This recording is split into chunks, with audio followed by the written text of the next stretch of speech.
All right, boys, what's up with all this fucking Latino this, Latinos that? We're not making money in the online space. I've been seeing hella videos about this shit and kind of got me thinking, where did this come from? Why aren't we in the space? And I realized we are in the space. As a Latino myself, I mean, I make money in the online space and I've been able to make six figures doing it. It's not that we're not in the space. I think culturally, we're just not vocal about it. We don't broadcast it. And I think it's more of a deeper rooted thing that has been passed on to us by generations from our parents culturally.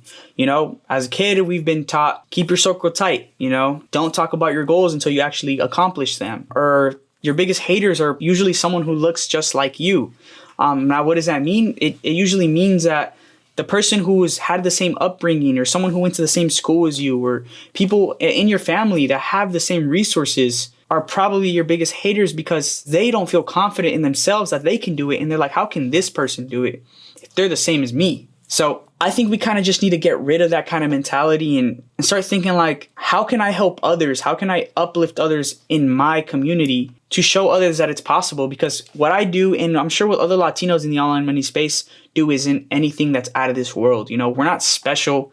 I didn't go to college. I'm 19 years old and I had a 2.7 GPA. And up until junior year, I had a 2.1. It's just by the grace of God and my counselor, she pulled some strings to get me to that 2.7. But shit, yeah, it's nothing crazy, honestly. And what we do isn't something that you can't do, right? So with that being said, what do I do? I'm 19 years old and I've been able to make over six figures in the online space. And the vehicle that I use to take me there is a social media marketing agency, also known as SMMA, or if you ask Brett Scales, it's freelance brand scaling. All in all, it's the same thing. Just everybody just has their own name to it, right?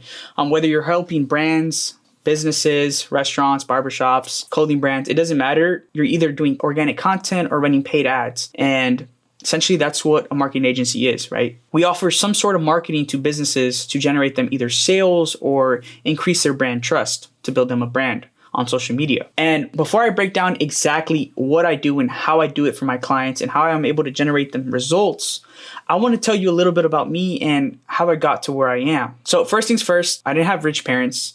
I didn't have any handouts or any crazy resources or connections. My journey got started in 2019 when I was an 8th grader. This is maybe 6 months before COVID started, and I started creating TikToks, and my older brother was kind of getting into TikTok too.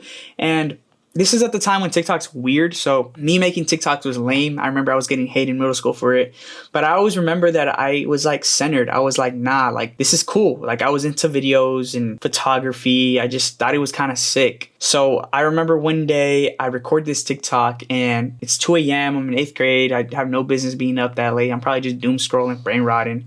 And I post this TikTok and I wake up the next morning and I'm expecting, you know, Snapchat messages. And I wake up to like thousands of notifications from fucking TikTok. And little did I know, my TikTok went viral. It got 500,000 views overnight. And at the time, TikTok, it's not like now where if you get 1 million views, that shit's nothing. You know, all clipping channels, if you're not getting 1 million views, you're not making any money. 500,000 views at the time was fucking crazy. You know, TikTok wasn't saturated with all of these users yet. And that shit was crazy to me. It opened up my eyes that that's the first time I learned from just this phone, you could drive thousands of people to one place. And I was like, holy shit, this is crazy. I kept at it, just making TikToks here and there, just occasionally for fun, still kind of getting like made fun of for it. And I remember one day I get this DM from a company named Puff Bar. They were a vape company at the time. And if for most of you guys don't know who Puff Bar is, they were like one of Juul's direct competitors. I'm sure you guys are more familiar with Juul. They're just e-vapes. And they hit me up and essentially they were like, hey, we want you to do our content. We're getting on TikTok and we want to start a brand new page and want you to manage it. We want you to create content for it. And I was like, what? I'm 14, 15. I haven't gotten paid for any of this before. I'm like, okay, I'll give it a try. I'm kind of wanting to say no, but I don't know how to say no because I'm afraid to lose the opportunity. So I say yes. But I throw them a number that I know they'll deny. You know, there's no way they're going to pay me this. I say, okay, sure, I'll do it. 10, 15 TikToks for $1,500. Keep in mind, I don't own a camera. I don't own a lens, have no lighting, have bare minimum editing and filming experience with just my iPhone, dude. So they say, okay, great. Where can we ship it to? What's your address? And I'm like, holy shit. I remember running to my brother's room and just showing him the message and he's like, damn. And we're both kind of like in shock because we're like, holy shit. I mean, were kind of new to this online money space, and you know, getting paid $1,500 to create TikToks was insane to me. So I gave them my address and everything just went ghost. They didn't reply to me for 2-3 weeks, and I kind of just forgot about them until one day.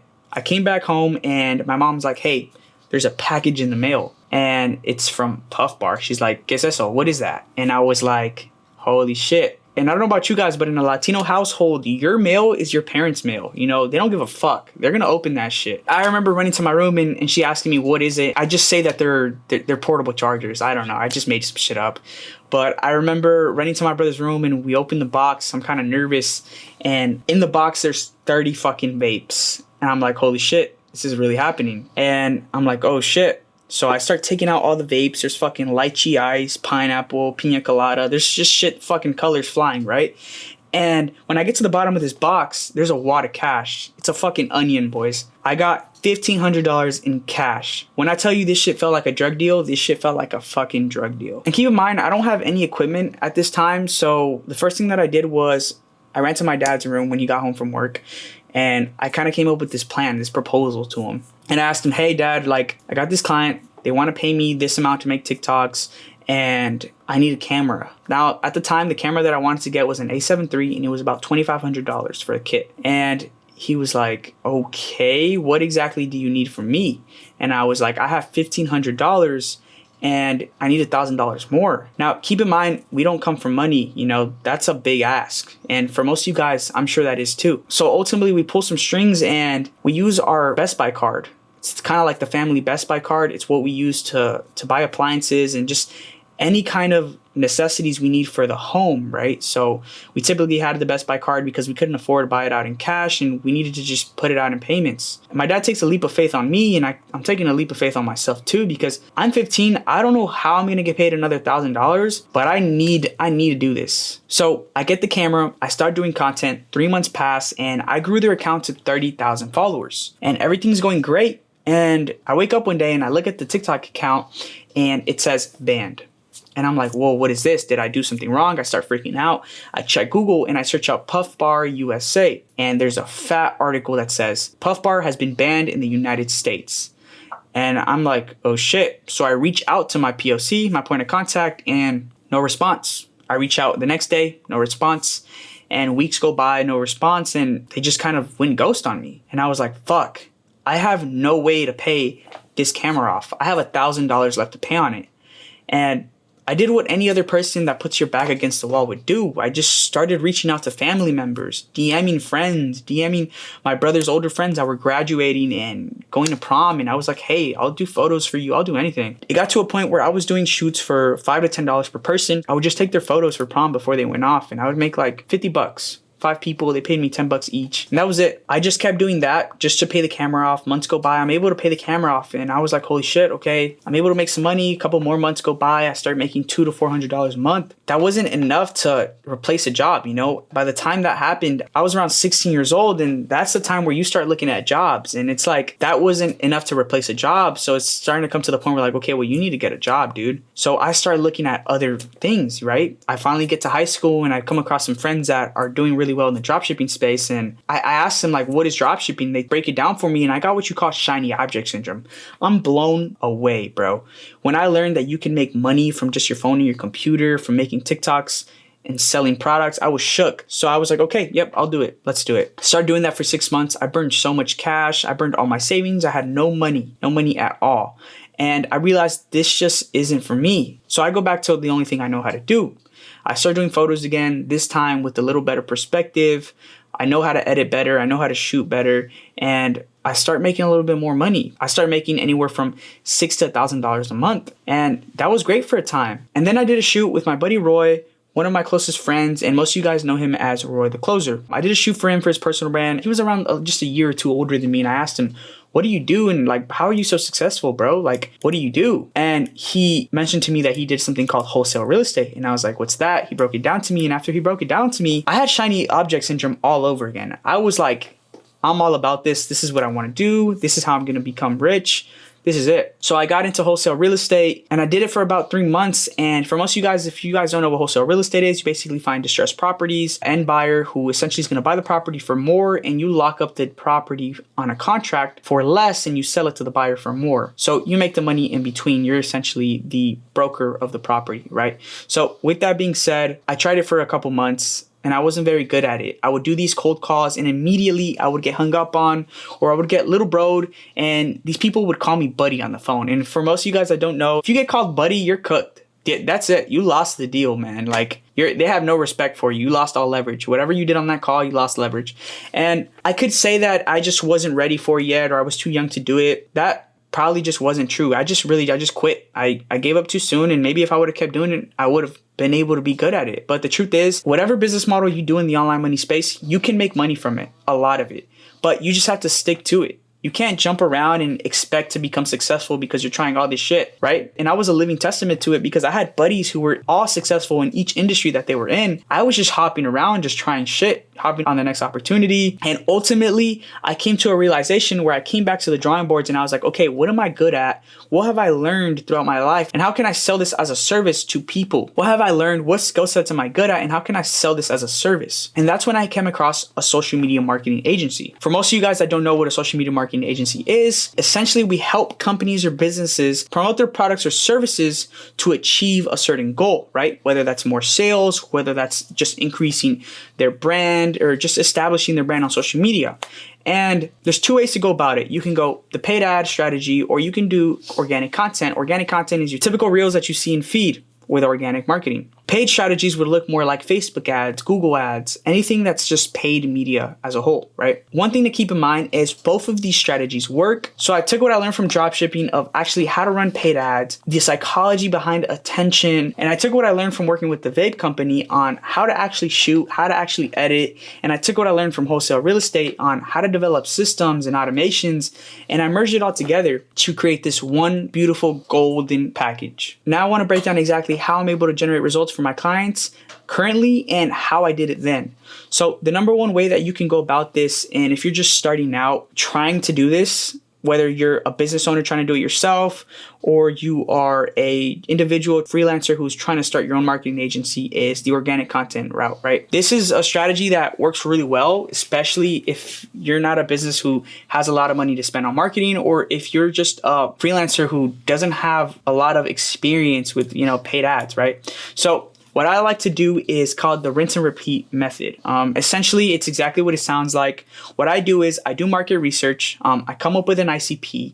And what is an ICP? Well, an ICP is an ideal customer profile. And essentially, you're going to come up who your ideal customer is, and you're going to create a profile for them from who they are, what their pain points are, what industry are they in, what do they like, what's their ideal dream outcome. And essentially, once you come up with all of this, you're able to actually know who you're targeting in your content. So you'll be able to understand what kind of ideas you're needing to shoot, what kind of pain points you need to say in the content, and just everything as a whole. It'll turn your content days from just shooting just for the hell of it to actually shooting content that has data-based decisions, right? So we're actually shooting content based on the data that we have been given. With that being said, that's the first thing you want to do is create the ICP. And this is what the ICP looks like. So the first thing at the very top is you need to figure out what industry is it, right? Are we roofers? Are we solar? Are we barbershops? Are we tire shops? Are we restaurants? What business are we, right? What niche or industry are we targeting? What kind of clients are we looking to get? The next thing is we go down to the second layer, and what demographic is it? Who are they? Who is my ideal customer? Who is my ideal client? What is their gender? If I'm trying to get barbershop clients, I'm probably going to want to make content related more to males. Like I said, you need to figure out their age, their gender, their location, the income level. How much are they making? Is this an established business? Are they making anywhere under $50,000 a month? Are they making over $50,000 a month to the $100,000 mark? Or are they even more established where they're producing over $100,000 a month? We need to figure these things out to understand what kind of business we're trying to target. Now, for business owners trying to target more customers, we need to figure out who's our ideal customer. If you're a restaurant owner, what kind of food do they like?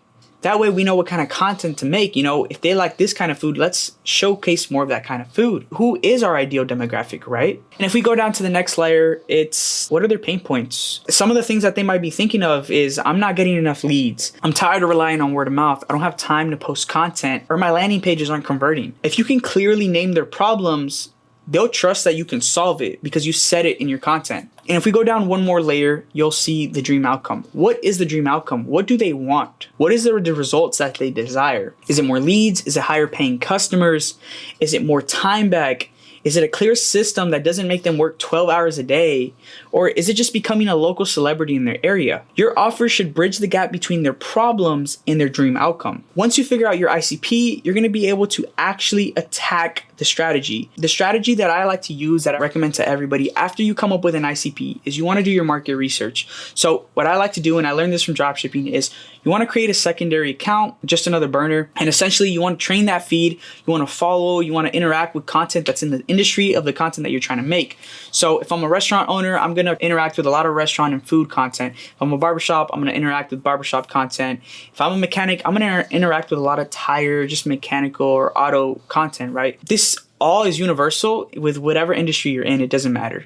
And after you do that, we're going to have a 3-month process that I like to run for all of my clients that has generated them all over 1 million views of working with me. And that essentially is the first month, you're going to want to do the rinse and repeat process where we shoot about 10 to 15 reels every 2 weeks or just once a month. It doesn't matter. I would prefer if you did, 15 reels every 2 weeks. That way you have 30 for the month. But I know that's just not the case for everybody, and you want to get started out. You don't want to burn out. So what I recommend is you shoot those 10 to 15 viral trends that are going on social media. And once you shoot those, we launch them. This is called the nurturing phase. Phase 2 is the second month where we go ahead and actually launch ads. So the reason why we want to launch ads on the second month is because when customers or potential clients land on your ad, we want them to be able to land on more content when they open up your page, right? That's why we call it the nurturing phase, because once they land on your ad, they'll be able to see nurturing content that will either provoke them to re-engage with your content or follow you, or just you're more likely to come across their feed in the future again. Once we do that, by the third month, what you're looking to do is optimize and fine-tune your content and ads. Now that we know, by the third month, we should know what's working as far as content, and we should know what kind of ads are performing the best. So what we want to do is double down on content, double down on the best performing ads, and shoot more just like that. This 3-month process will not only allow you to become a local celebrity and generate thousands or millions of views, but it'll actually drive sales to your business, right? And I don't just say this to say this. I'm not pulling this out of my ass. I've done this before and I've done it time and time again. This is why I call it the rinse and repeat process. And it's not something that's not doable. I did it. You can do it. Everybody can do it. And I'm laying it all out right here for you. Once you do that, not only will you have a clear idea of who your target audience is, what they like, and you'll have a pretty good idea of how to shoot and edit your content by now. And this will allow you to generate sales for your business and generate sales for your clients. So if they're struggling to generate leads, you should have generated leads with this exact process.